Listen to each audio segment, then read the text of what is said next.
Today we're talking all about new construction custom homes in the Charlotte area. So if you are considering building a home, if you own a lot and you're starting to interview builders, these are some really important things that you're going to want to make sure that you have in place before you take that next step and sign that construction contract.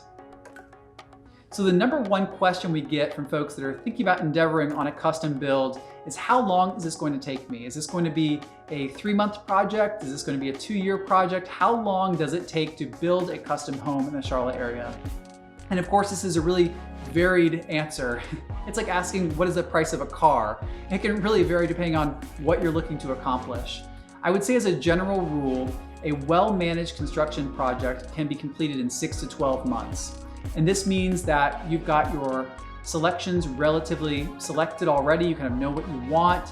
You have a good idea of what you're on the lookout for, or you have a fantastic designer in place already, because that can make a ton of difference. If you do not know what kind of lighting you want, you do not know what sort of inspiration or what you're looking to accomplish with the home from a design perspective, these sort of decisions can really, or indecision rather, can really hold up the project. So have a good idea of what you want going into it. It will save you a ton of time and a ton of headache.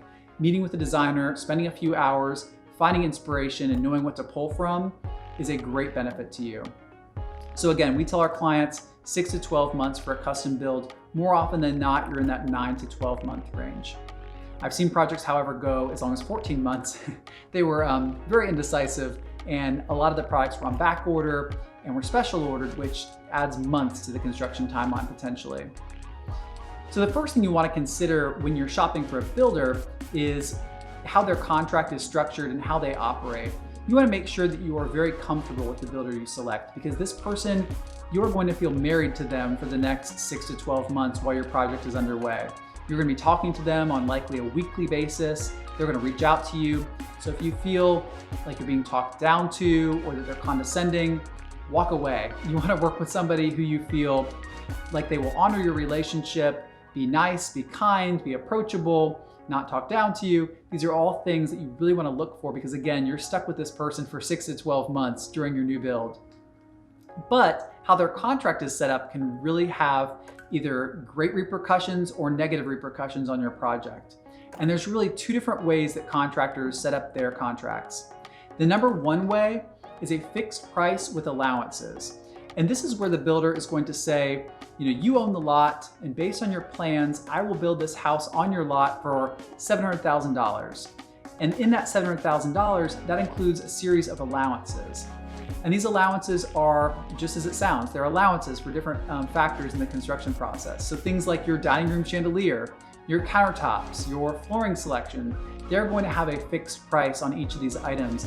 If you go over these price limits, you just pay the difference. So it's very spelled out and it's very upfront. What we look for as agents in this process is making sure these allowances are reasonable. I've seen $600,000 homes being built with $100 light fixture allowances for the dining room chandelier.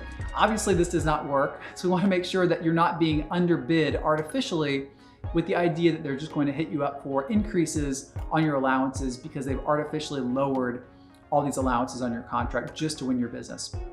We don't want that. So there's a second way that construction contracts can be set up, and that's under a model called a cost plus model. And I absolutely do not like this model for a number of reasons, and I'll explain those. But this is where, again, you own the lot, same scenario, you show the builder your plans, and rather than giving you a number, they say to you, I will build this house for whatever it ends up costing me, plus my markup of 15% or 20% or whatever their markup may be. There is no cost given up front, so you don't know exactly what you're getting into.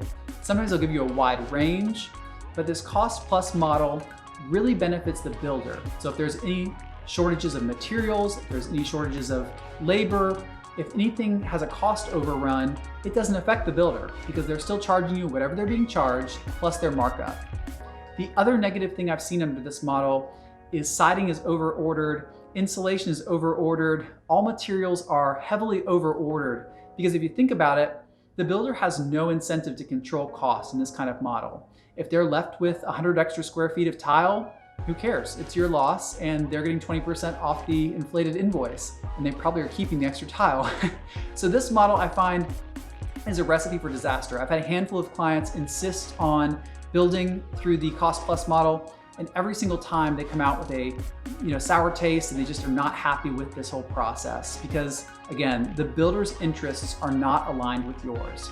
So I think it's really imperative to have a great agent on your side, looking over your shoulder, monitoring this process for you.